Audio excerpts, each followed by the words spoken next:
제가 몇 번 말씀드렸지만 저는 회사의 DNA가 바뀌는 섹터, 종목을 굉장히 그런 쪽에서 사실 큰 시세가 나죠. 또는 그리고 과거에는 꿈이었지만 그게 현실이 되는 섹터들을 좀 보려고 해요. 대표적인 사례로 전기차는 옛날엔 테마였습니다, 사실. 2차 전지들. 네. 지금은 이제 확실히 실적도 나는 그렇죠. 하나의 엄연한 섹터가 됐지만, 그렇게 따지면 과거에는 테마였지만 지금이 현실화되는 섹터들.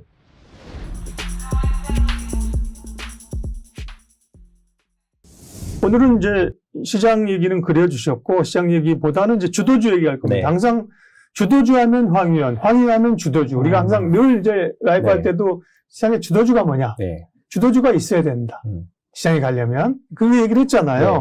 그럼 이제 주도주 얘기를 할 텐데, 올해 주도주를 돌아보고 내년 주도주는 뭐가 될 것인지 이어갈 텐데, 네. 올해는 뭐 장자학제가 사실 이렇게 굉장히 그렇죠. 약했기 때문에 뭘 네. 옛날에 처화정이나 이렇게 전차 군단을 끌고 가는 건 없었지만, 없었죠. 그나마도 약세장에서 우리가 뭐 태조 이방원으로 네. 불리는 이 류, 네. 특별히 2차 전지 이런 네. 쪽은 올해 셌었잖아요. 상대적으로 상반기 쪽이 강했고, 네.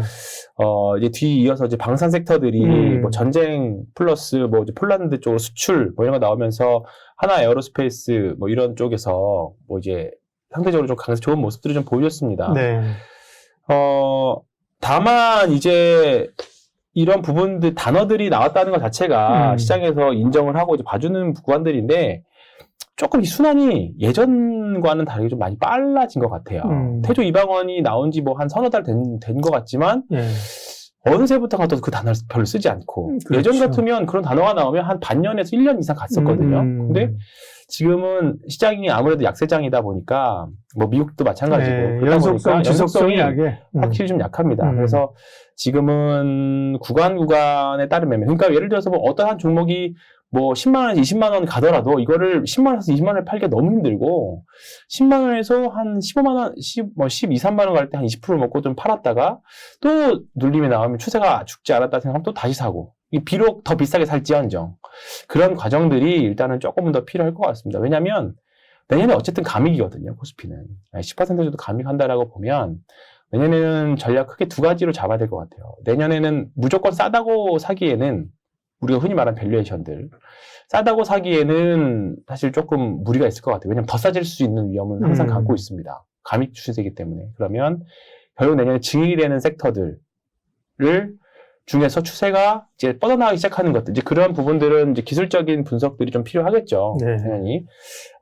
이제 추세가 뻗어나가기 시작한 초입에 있는 구간들을 잘 탐색을 매일마다 이제 탐색을 당연히 해야 될 것 같고, 그게 아니라고 하면, 실적으로 접근하는 게 아니라고 하면, 분명히 뭐, 모멘텀들로 움직이는 종목들이 있을 겁니다. 최근에 이제 네옴시티 관련 주식들이 그랬던 것처럼. 그렇죠.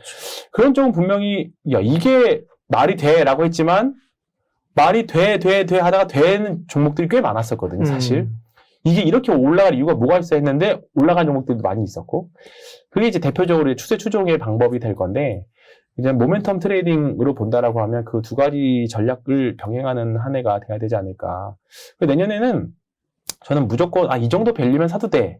라는 관점을 좀 전 지향하려고 합니다. 일단 상반기까지는요. 그래서 일단은 돈이 몰리는 거를 보고, 추세가 살아나는 거 보고, 관점으로. 제가 뭐 안 나오는 동안 추세 추종에 대해서 조금 더 딥하게 탐구를 많이 했습니다. 예. 네, 그래서 그런 부분들에 대해서 조금 더 말씀을 드려보려고 합니다. 네. 전략 파트에서 네. 개인들이 살아남는 전략은 추세 추종 전략이다. 네. 그죠? 네. 가치 투자. 네. 좋긴 한데 사실 이게 너무 외롭고 고달프고 힘든 살아남기 어렵다. 네, 살기 쉽지 않습니다. 전략은 이제 전략할 때 자세히 하겠고요. 그러게요. 올해를 또 돌아보니까 상반기에는 뭐 인플레이션이 워낙 빠르게 네. 오면서 그때 뭐 된장, 고추장, 에그플레이션 관련해서 그죠? 어떻게 네. 올려서 지금 잊혀졌어요. 그죠? 네. 잊혀졌고. 태조 이방원 가운데 2차 전지가 그래도 강하고, 네. 네옴시티라든지. 네. 또 이제 상반기에는 뭐 금양 같은 종목들이 그러니까요. 꽤 강했죠. 네. 네. 2차 전지 내에서도 소재 쪽으로 이제 네. 그 좀 갈라지는 IRA로 인해서 갈라지는 네. 흐름이 있었고. 네. 네. 옛날엔 또 이제 중국이 방역 완화라면서 중국 네. 소비주 리오프닝주가 좀 진짜. 주목을 받고 있고 이런 건데요. 자, 그걸 다 버무려가지고 네. 그러면, 내년에, 물론 이제 말씀하신 것처럼 네. 철저하게 시세를 보고, 그죠? 네. 싸다고 들어가는 게 아니라 되는 쪽으로 네. 가겠다고 대전제는 말씀하셨습니다만, 네. 그걸 이제 깔고 나서 어쨌든 그래도, 좀, 돼 보일 만한 네. 주도주 후보 가능성이 있는 섹터들은 어떤 걸까요? 제가 몇 번 말씀드렸지만 저는 회사의 DNA가 바뀌는 섹터, 종목을 굉장히 그런 쪽에서 사실 큰 시세가 나죠. 또는 그리고 과거에는 꿈이었지만 그게 현실이 되는 섹터들을 좀 보려고 해요. 대표적인 사례로 전기차는 옛날엔 테마였습니다, 사실. 2차 전지들. 네. 지금은 이제 확실히 실적도 나는 그렇죠. 하나의 엄연한 섹터가 됐지만 2013년, 14년까지만 해도 전기차는 그냥 하나의 테마였어요. 전기차 테마라고 했어요.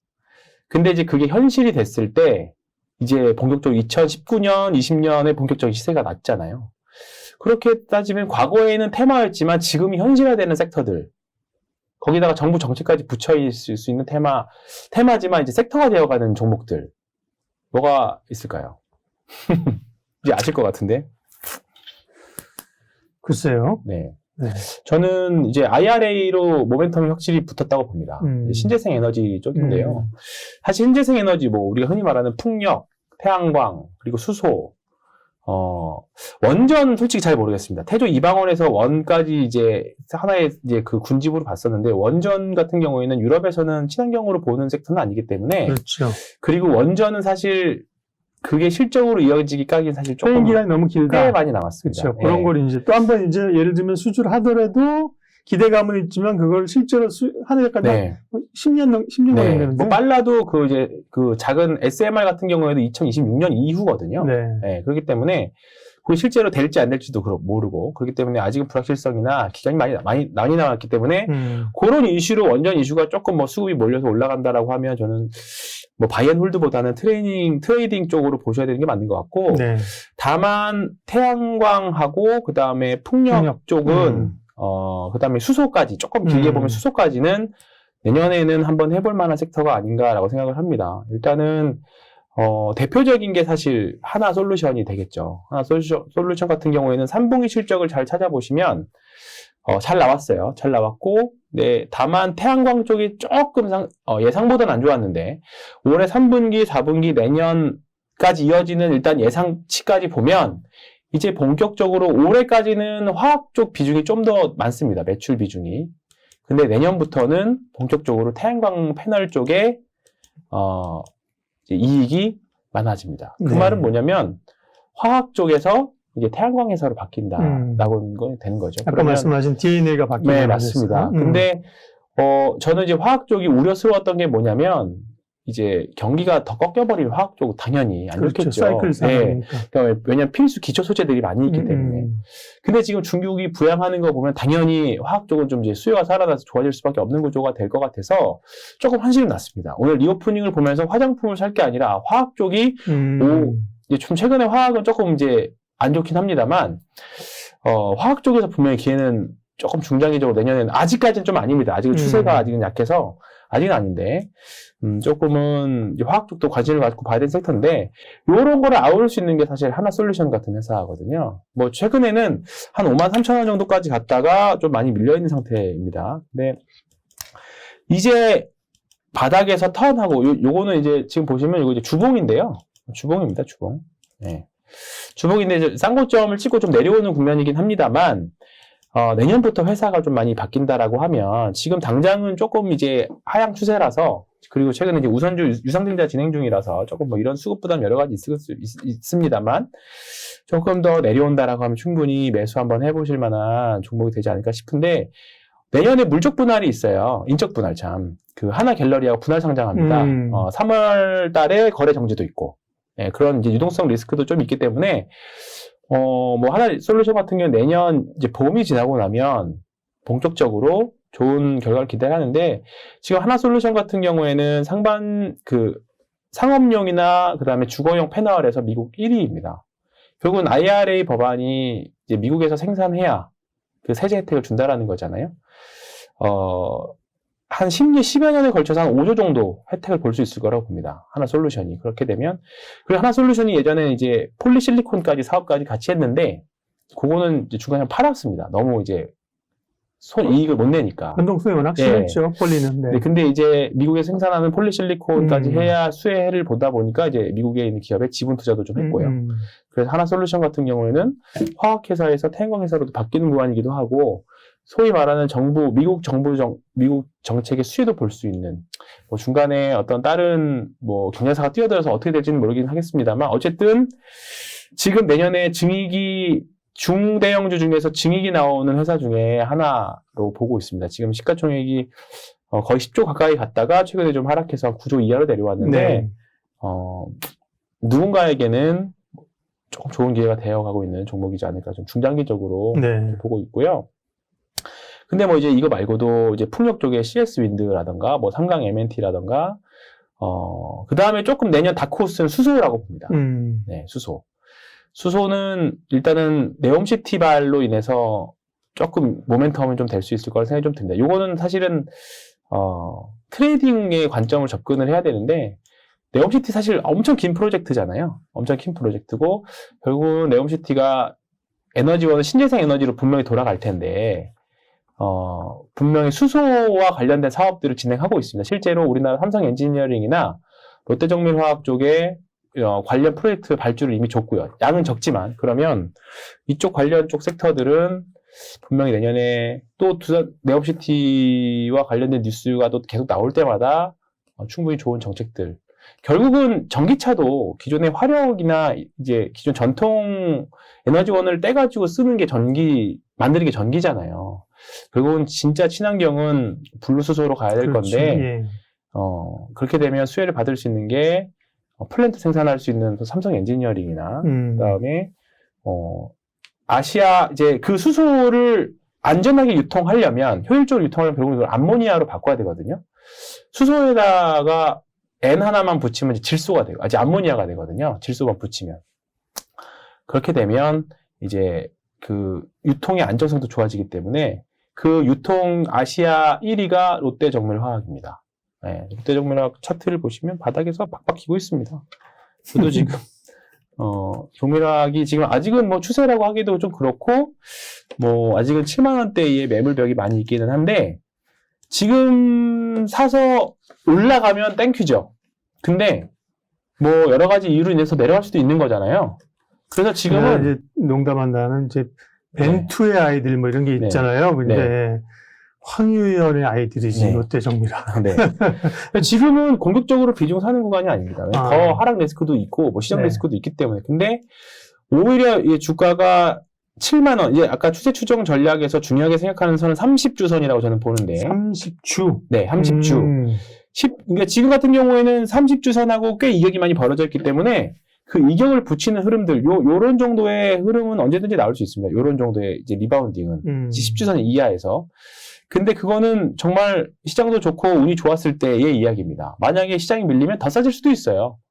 그러려면 이게 기간 조정으로 가든 가격 조정으로 가든 결국은 매물 소화를 하는 과정들이 있어야 될 겁니다.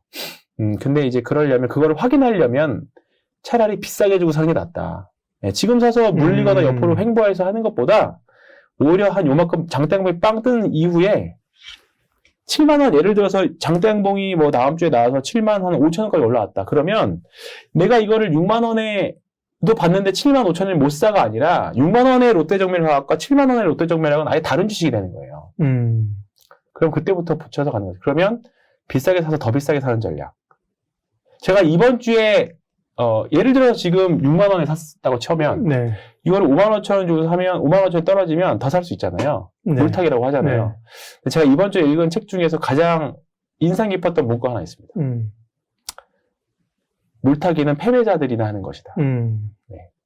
그리고 과거에 쭉 보면 결국은 물타기보다는 잘 돌이켜서 한번 생각해 보셨으면 좋겠어요. 물타기를 해서 결국 항상 본전에 나오지 않았는가. 그렇지. 물타기를 해서 그냥 손실로 나오는 경우도 있지만 사실은 본전에 나오는 잘하면 물타기에서 본전되면 아유 땡큐 하고 나오죠. 만회했다. 나오죠. 네. 맞아요. 그러면 그게 아니라고 하면 한번 내년에는 바꿔서 해보시길 추천드립니다. 불타기. 수익 났을 때 더 태우는 거죠. 피라미딩. 불타기라고 하죠. 피라미딩이라고 애드업이라고 하죠. 애드업 전략이라고 하고 물론 이게 단순하게 제가 이렇게 말씀드려서 수익 났는데 무조건 더 사 이런 개념은 아니고 더 샀지만 떨어지면 당연히 계좌 관리는 해야 돼요. 스탑로스나 이런 관련 추세 추종과 관련된 책들은 굉장히 많이 있거든요. 보시면 친절하게 우리나라보다 미국의 유명한 그 투자자들이 많이 있습니다. 여기까지 네. 스탑. 네. 추세 전략 뒤에서 얘기하고. 네, 그렇죠. 너무 같이 샜죠. 추세 했습니다. 네, 너무 샜어요. 그래서 어쨌든 내년에 주목해야 될 섹터는 뭐 사실은 많이 있죠. 아마 네. 제일 많이 하는 거는 다수결로 하면 2차전지예요. 2차전지, 네. 그죠? 네. 근데 사실 2차전지가 내년에 정말 지도주가 될까 의구심도 좀 들기도 하고, 갈 것도 같고, 어쨌든 뭐, 여러 뭐, 자동차도 있을 네. 수 있고, 뭐, 뭐가 될지는 모르겠습니다. 성장주, 뭐, 네. 네이버 카카오도 있을 수 있고, 그렇지만, 그 중에서 어쨌든 황희연 팀장님은 좁히고 압축해서 신재생 봐야 된다. 그죠? 태양광, 풍력, 플러스 수소. 네. 네. 그리고 거기에서 주목해 봐야 될 종목까지 얘기를 네. 해 주셔서. 하나 더 있으면 뭐 포스코홀딩스 같은 것도 마찬가지겠죠. 이또 철강 회사잖아요, 원래는. 네네. 그렇지. 근데 바뀌고 있지, 회사가. 네, 근데 이제 리튬 생산으로 바뀌고 있으니까 물론 소재 기업으로 바뀌죠. 근데 지금 2차 전지 섹터들이 확실히 좀 비싸다라는 이제 시장이 좀 안 좋다 보니까 비싸다라는 네네. 의견들이 하나둘씩 나오고 있고 네. 몇몇 종목들은 조금 이제 추세가 깨져서 가는 종목들이 나오기 시작했습니다. 대표적으로 지금 코스닥 1위가 바뀌었어요. 원래 에코프로비엠이었는데 셀트리온 헬스케어로 다시 바뀌었죠. 계속 둘이 앞서거니 뒤서거니 하지만 그냥 주가 위치만 보면 셀트리온 헬스케어는 주가가 이만큼이 떨어져 있는데도 지금 10조 3천억이거든요. 네, 그러네. 박박 기어가고 있는데 주봉입니다. 지금 거의 뭐 2년째 기어가고 있는데도 10조 3천억이에요. 이 정도 내려와서. 에코프로비엠. 근데 BM은 지금 이제 고점에서 살살 내려오려고 하는데 이제 9조, 시총이 10조 정도입니다. 이제 밀렸어요. 계속 둘이 지금 앞서거니 뒤서거니 했었거든요. 네네. 근데 제 기준으로 에코프로비엠이나 LNF나 이런 종목들은 일단은 싼 고점을 만들어냈었고, 저는 사실 그러니까 제가 제일 처음 말씀드렸던 통계가 깨졌다는 게 뭐냐면, 네. 통상 주도주의 개념이 1.5년 정도 가면 대부분 바뀌었어요. 주도주가. 근데 이게 또다시 죽지도 않고 좀비처럼 또 살아서 올라오더라고요. 근데 결국은 에코프로비엠 기준으로 싼 고점을 찍고, 근데 올해 하반기에 양극재는 사실 별로 안 갔거든요. 사실 음극재들이 많이 갔잖아요. 예, 이거 뭐 포스코케미칼 같은 네. 종목들 하다가 지금 이제 슬슬 하나둘씩 이제 좀 싼 고점이나 뭐 이제 좀 상단을 이제 하락 추세에 상단 맞고 다들 내려오는 분위기라서 무조건적으로 2차 전지 섹터에 대한 긍정적인 뷰도 좋기는 한데, 성장하는 뷰이기는 한데, 조금 이제 리스크 관리할 때는 되는 것 같습니다. 왜냐면, 그냥 단순하게 저는 차라리 다시 사더라도, 물타기를 하더라도, 에코프로엠 기준으로 한다라고 하면 차라리 지금 10만원대 사는 게 아니라 차라리 한 11만원 이상으로 올라와서 물량 소화하고 사는 게 더 낫다라는 생각입니다. 주식을 싸게 사려고 하지 말고, 네. 주식을 비싸게 사라. 네. 뭐 약간 아이러니한 얘기죠. 그렇죠. 그죠? 네. 네. 왜 그 얘기를 하는지는 아까 제가 잠깐 했었던, 어떻게 개인이 네. 살아남는 전략으로 추세 추종 전략 이야기를 이어서 하도록 하겠습니다.